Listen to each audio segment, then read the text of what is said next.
ela traz uma reflexão sobre os mercados globais.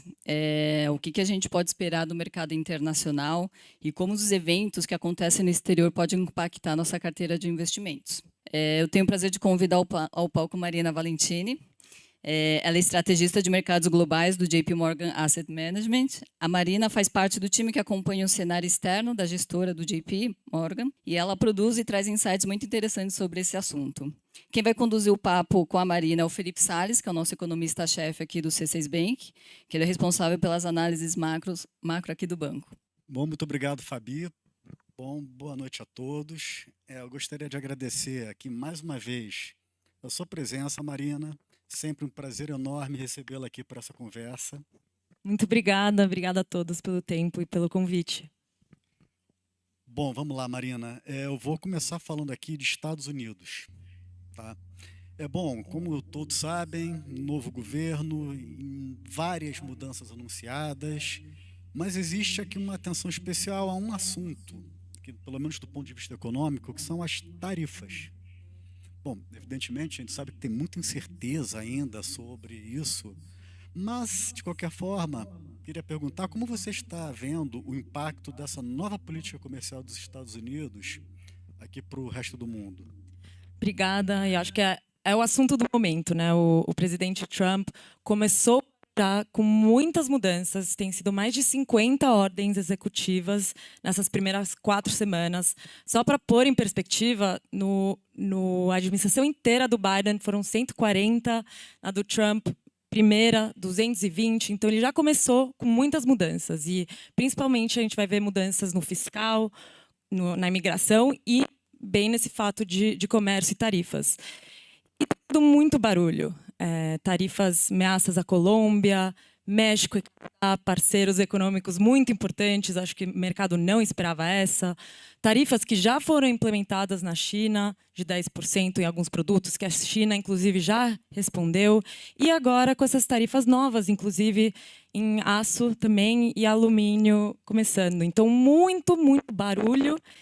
E agora o nosso trabalho está difícil. A gente tem que separar o que é sinal, o que é barulho, o que é sinal de longo prazo.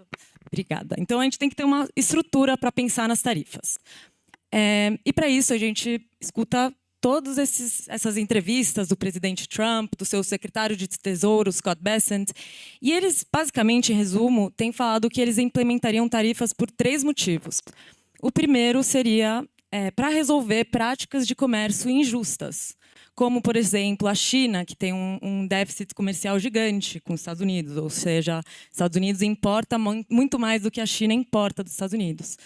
Europa, que implementa uma tarifa de 10% sobre os carros para os Estados Unidos, só que os Estados Unidos só uma tarifa de 2,5%. Então, aqui o objetivo dos Estados Unidos é arrumar alguma dessas práticas injustas. Isso teria mais uma tática de negociação para trazer algum outcome positivo para o comércio nos Estados Unidos.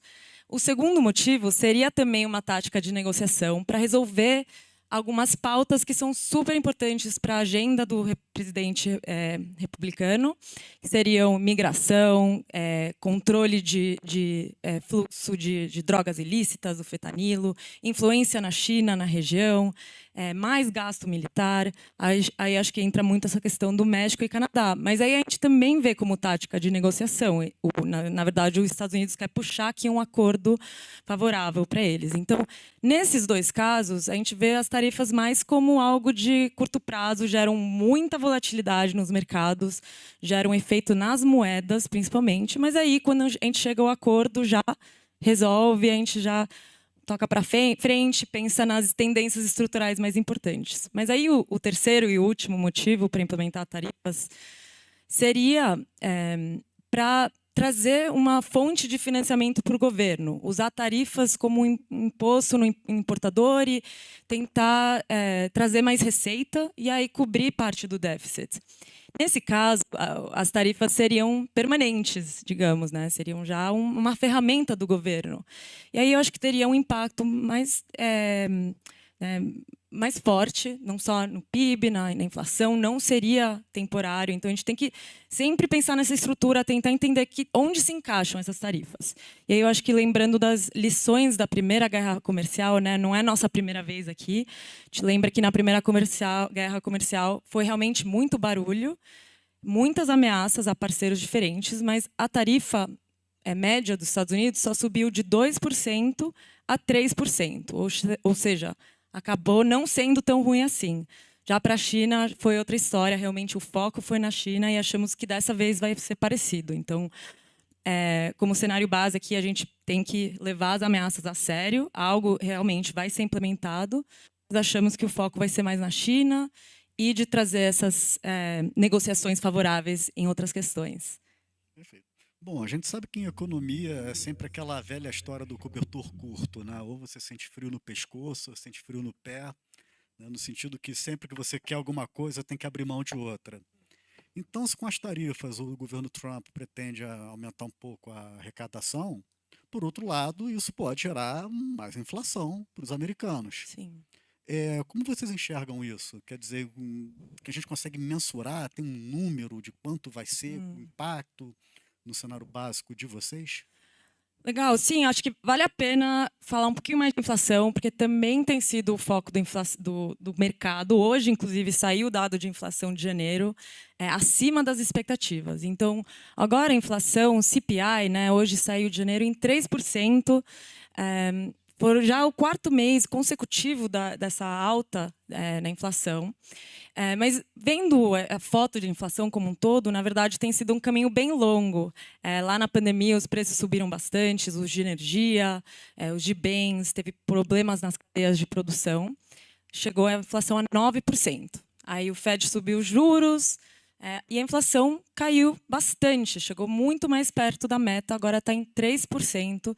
E não são todos os preços gerando inflação, são principalmente dois, que são os preços de seguros de carro e de aluguéis, que também aí por assuntos de metodologia estão um pouco atrasados, digamos. Então, no curto prazo, a gente tem maior visibilidade para a inflação nos Estados Unidos. Achamos que pode continuar caindo, inclusive, nesses primeiros 4 meses do ano, ou retomar uma leve queda, né, até ter um efeito base favorável. Mas aí lá para a segunda metade do ano, aí que entra a questão tarifas e a sequência de eventos é chave aqui. Que as tarifas, qual é o efeito das tarifas na inflação? Gera um efeito de choque, né, de oferta. Então, os preços de importação sobem, os preços dos produtores sobem, e aí as empresas decidem, será que eu passo esse custo para o consumidor ou não?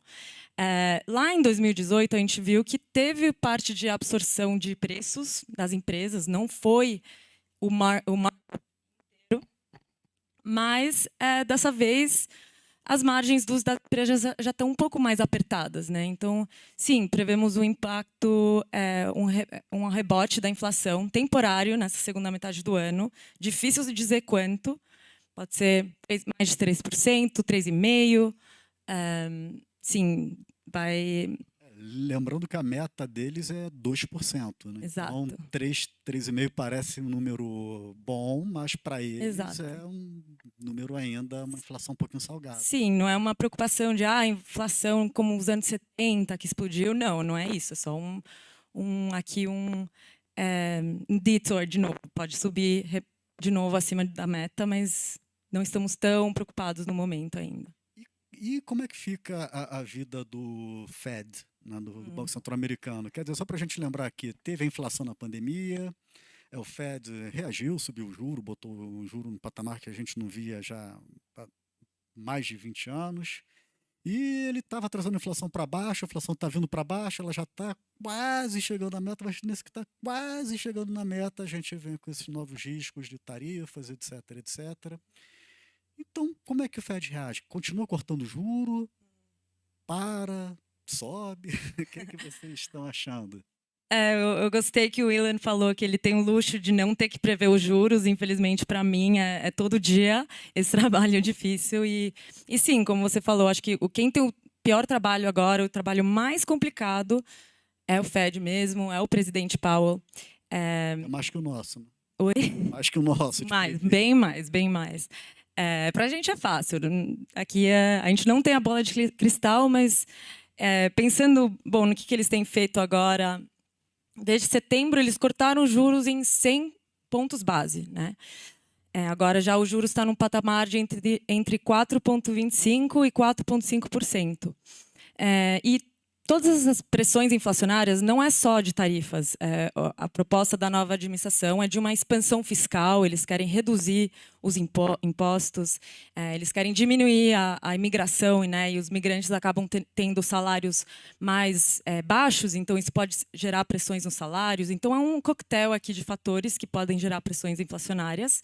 Então o Fed está mandando essa mensagem de muito cuidado, muita paciência. Inclusive, ontem, o presidente do Fed, Powell, falou no Congresso, e essa foi a mensagem: não tem pressa para cortar os juros.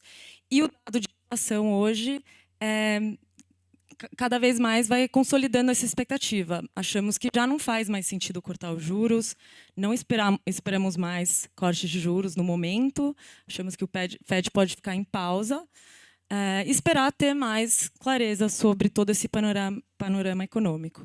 E o mercado, só para vocês saberem, está precificando agora um pouquinho mais de um corte de juros esse ano, mas só lá em setembro. Então, muita incerteza sobre os juros ainda. Isso é bem em linha com o que o Ilan comentou, ele fez uma breve introdução sobre o cenário global e, de fato, ele comentou que a gente vai ter que passar a viver com juros não tão altos quanto a gente viu recentemente, mas mais altos do que a gente viu na década passada, né? Parece Sim, que é isso mesmo. Isso aí, high for longer, como eles falam nos Estados Unidos. Bom, o Fed parando de cortar juros, nesse cenário de incerteza global grande, o que acontece com o dólar? O dólar aqui não o real contra o dólar, estou perguntando do dólar contra euro, dólar contra libra, enfim, o dólar, a moeda americana contra as demais moedas. Claro. O que vocês acham qual vai ser a reação da moeda americana nesse cenário?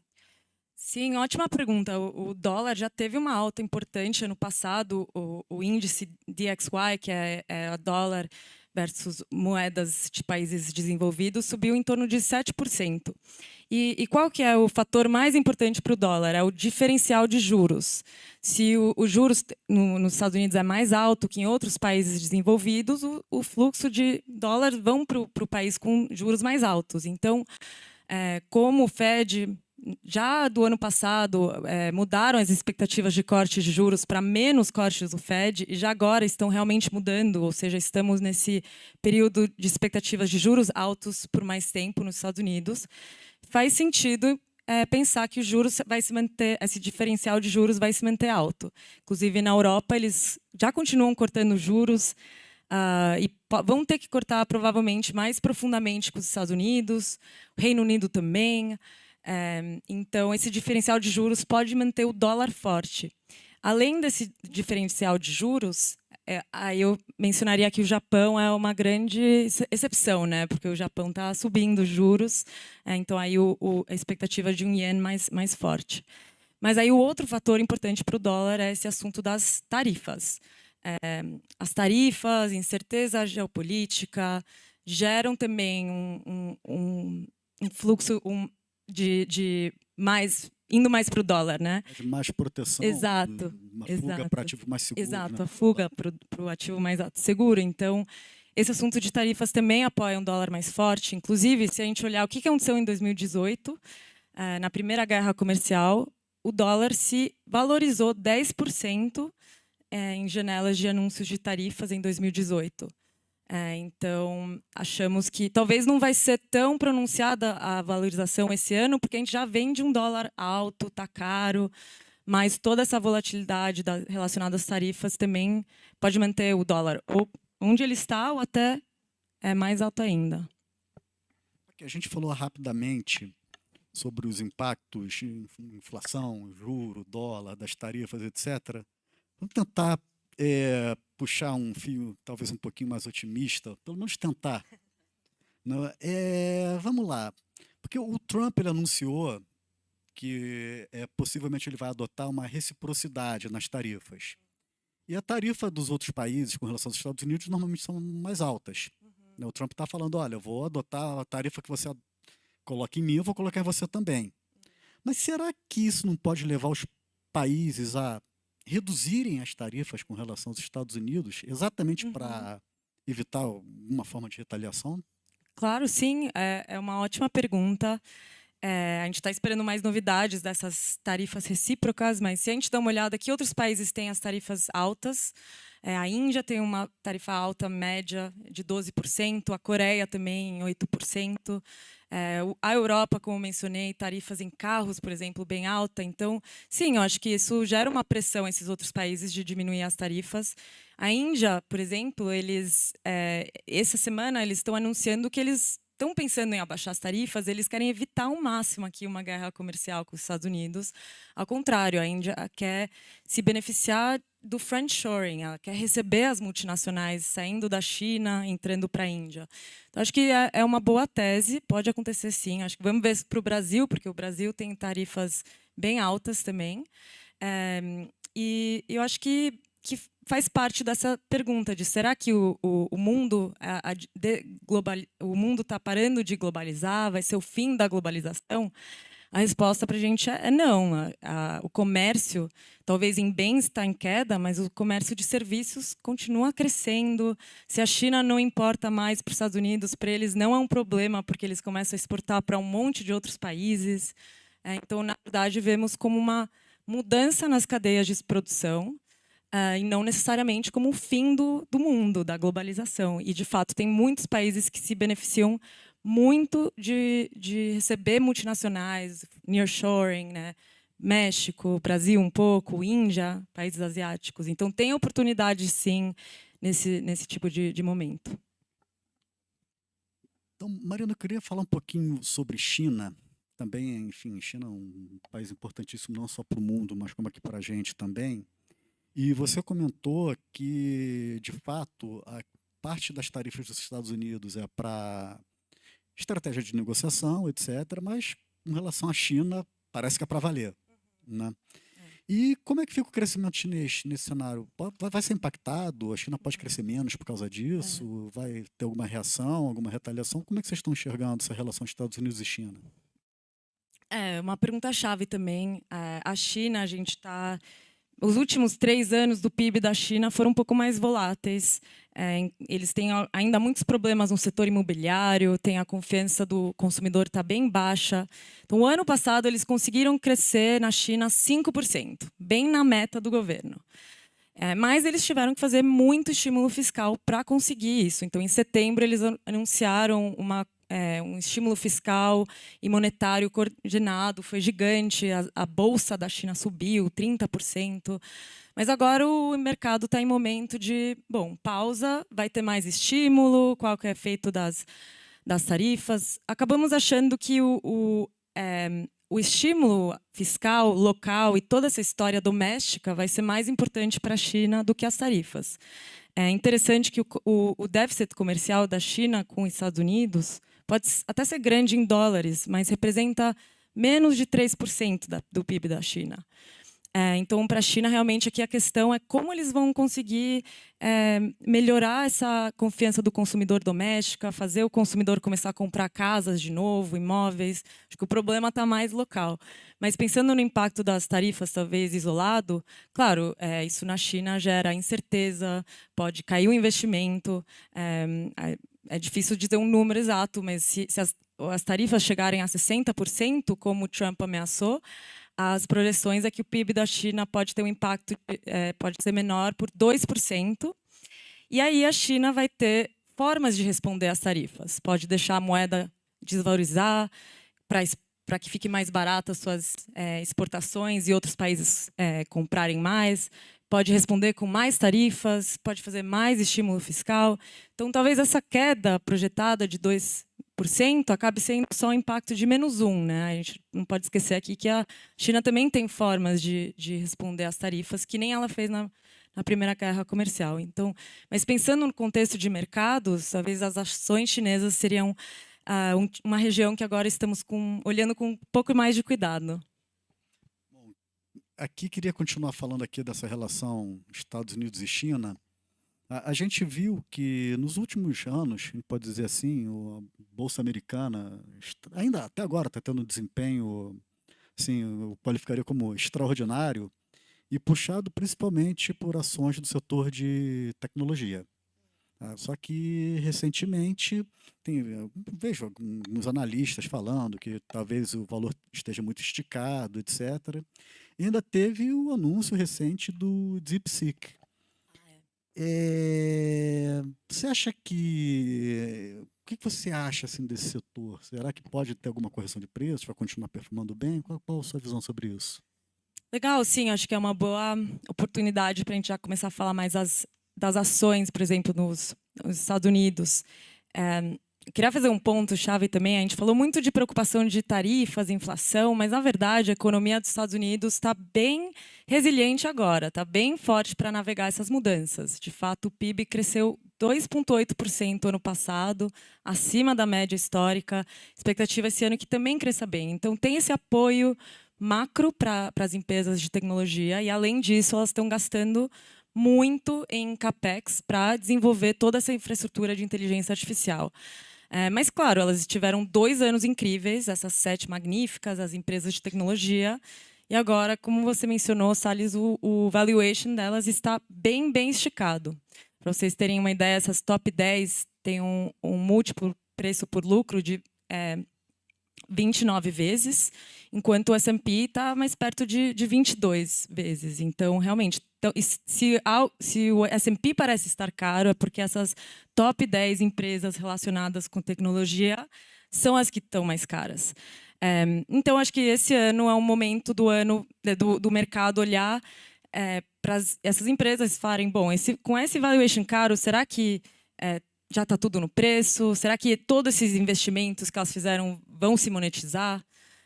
E o DeepSeek veio para trazer ainda mais dúvida nesse panorama. Foi essa empresa chinesa que desenvolveu inteligência artificial, que nem o ChatGPT, usando só 6 milhões de dólares para treinar um modelo, com muito menos necessidade de chips velhos da NVIDIA, e que requer menos energia. Então, o que achamos desse desenvolvimento? Quer dizer que agora já assumiu o OpenAI, tudo só vai ser DeepSeek? Não, claro que não. Essas empresas americanas estão na frente, né, de inteligência artificial. Elas, aqui a briga não é para conseguir o ChatGPT atual, é para conseguir a inteligência artificial geral, que é quando já a inteligência artificial é um agente autônomo, ou artificial superintelligence, né? E para isso vai requerer bilhões de dólares de investimento. Então, em resumo, ainda vemos muita oportunidade em empresas de tecnologia. Acho que é uma tendência de longo prazo super importante, mas agora a proposta não é investir só nas 7 magníficas. De fato, elas estão em queda no retorno desse ano. A proposta seria buscar que outras empresas se beneficiam de inteligência artificial. Tem muitas. Não é só tecnologia, é bancos, setor de saúde. As que ganharam, assim, bem no comecinho de AI, com certeza não vão ser as que vão ser as ganhadoras daqui a 10 anos. Então, acho que aqui vai ter que ter cuidado com esses valuations esticados. As 7 magníficas, que são Apple, Meta, Amazon, NVIDIA, todas as que têm a ver com tecnologia, estão mais vulneráveis a todos esses choques que a gente falou. Mudanças de juros, tarifas. Então, sim, acho que agora aproveitar muito a gestão ativa para ver outras oportunidades no S&P, né, no índice de ações americanas, além dessas 7 magníficas. E tem algum outro setor, assim, dando continuidade aqui, tem algum outro setor que vocês estão de olho, enfim, que os investidores devem manter no radar esse ano? Sim, gostamos de setores que podem se beneficiar com as mudanças da nova administração. O setor financeiro dos Estados Unidos é um grande exemplo. O Trump aqui propõe uma grande desregulamentação, né, diminuir os requerimentos de capital dos bancos, por exemplo. Isso pode apoiar os lucros dos bancos, mas também gerar muita mais atividade de M&A. E até agora, o setor de financeiros tem sido um dos melhores desempenhos de 2025 e também desde a vitória do Trump. Gostamos também do setor de saúde, é uma tendência, é um setor que tem um valuation mais atrativo, abaixo da sua média, então aqui procurando os descontos, e é um setor que se beneficia muito do uso de inteligência artificial. Imaginem todas essas empresas de saúde com todos esses dados de paciente, precisam de ajuda para filtrar. Também o AI se usa muito no descobrimento de novos remédios. O Ozempic, né, e os remédios GLP-1 só foram a ponta aqui do iceberg de tudo que o AI pode ajudar a descobrir novos remédios dentro do setor de saúde. Então, outro que a gente gosta, setor de serviços públicos, com essa grande demanda de eletricidade e energia gerada pelos centros de dados. Eu acho que, no geral, seriam setores mais cíclicos, que se dão bem quando a economia está indo bem, porque, no fim das contas, a economia dos Estados Unidos está bem saudável. Marina, a gente está aqui quase terminando, a gente tem um tempinho aqui para fazer uma última pergunta. Então, vamos lá. Nesse cenário, não só macroeconômico, mas também de mudança tecnológica, geopolítica, climática, etc., etc., qual a regrinha de bolso, assim, por assim dizer, de maneira simples, que o investidor deve carregar em 2025? Pô, acho que seriam 3, podem ser 3 regrinhas? Podem. A primeira é lembrar que todo ano tem seus desafios. Não é a primeira administração do Trump, é a segunda. A gente já teve anos de pandemia, a gente já teve anos de Brexit, cada ano tem seu desafio. Então, aqui não adianta tentar fugir da volatilidade, falar, eu não quero nunca que tenha uma queda aqui num dia.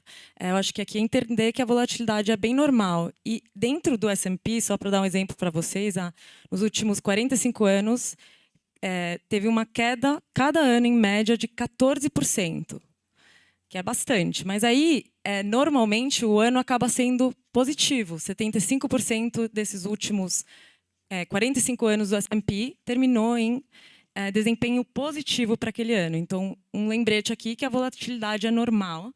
Aí o outro seria, bom, pensando que a volatilidade é normal, tentar não agir, sim, muito esporadicamente, falar, não, agora eu estou com medo, vou vender tudo. Porque se você é um investidor de longo prazo e você tenta fazer market timing, achar o melhor momento para entrar ou sair do mercado, você pode perder os melhores dias. Então, normalmente, depois dessas quedas fortes, vem aquele rebote, vem a recuperação, o rally. A gente fez um estudo, a gente pegou o que teria acontecido se a gente tivesse investido só $10 mil, digamos, no S&P 500, no ano 2000. Esse dinheiro, se a gente não tivesse mexido, o retorno, né, desse índice de ações americanas teria sido... Esse dinheiro teria crescido de $10 mil para $70 mil, né? Um retorno anualizado de 10% em dólares. Mas se a gente ficou mexendo e a gente perdeu só 10 melhores dias em 20 anos, esse retorno já cai para 32 mil, ou seja, um retorno anualizado de 6%, só 10 melhores dias. E se por acaso a gente perdeu os 40 melhores dias, o retorno aí ele já é negativo, já foi menos 1% anualizado. Então, segunda recomendação aí é tentar ficar investido para o longo prazo e não fazer essas mudanças de carteira bruscas. E aí a terceira, que eu acho que é super importante para o nosso trabalho aqui juntos, com C6, é lembrar da diversificação global, que realmente funciona, né? O investidor local tem praticamente mais de 98% do seu portfólio investido em ações brasileiras. Então, considerar todas essas mudanças acontecendo de AI lá fora, aqui a gente não tem acesso a empresas brasileiras. Então, diversificação global em momentos assim de muita incerteza é chave também. Na verdade, até na literatura mostra, né, que o Brasil é um dos países que tem maior home bias nos investimentos, né? O home bias é o país que investe no próprio país, não investe realmente pouco lá fora, né? Incrível. Entendemos que aqui tem juros altos, mas ao mesmo tempo o real é uma moeda com muita volatilidade. De fato, a moeda que apresentou mais volatilidade nos últimos 10 anos, além da moeda da Rússia, da Argentina. Então, acho que a necessidade de diversificar uma parte do portfólio em dólares, principalmente quando a expectativa é de um dólar mais alto, né, é bem importante. Bom, Marina, muito obrigado, mas a gente está ficando sem nosso tempo está acabando. Mas a Obrigada. gente ainda tem aqui uns minutinhos finais para fazer as perguntas da plateia. Tá? Então, eu vou passar a bola aqui para a nossa anfitriã, a Fabi, que está aqui do meu lado, que ela está aqui com as perguntas que foram enviadas pelo QR Code. Muito obrigado. Obrigada, Felipe. Obrigada, Marina. Obrigada. A gente vai seguir aqui o painel de perguntas e respostas e eu vou tentar já consolidar duas perguntas aqui que é sobre tarifas. Acho que é o assunto do momento, né? A política de tarifas acaba sendo parte de um jogo para criar condições comerciais mais favoráveis aos Estados Unidos. O que pode ser oportunidade para o Brasil nesse caso? Já emendando a segunda pergunta, com o aumento de tarifas de importação, os Estados Unidos não correm o risco de perder mercados para a China? Boa, ótima pergunta. Um é Acho que, Brasil, outro é inclusive, China. o Salles pode me ajudar aqui a complementar. Acho que o Brasil tem possibilidade, sim, de se beneficiar dessas tensões comerciais. Se ele conseguir aqui driblar as ameaças das tarifas diretas para o Brasil, ou as tarifas universais, e só o alvo for mais concentrado na China, realmente a China vai ter que importar de algum outro país que não seja dos Estados Unidos. Soja, por exemplo, bens de agricultura do Brasil.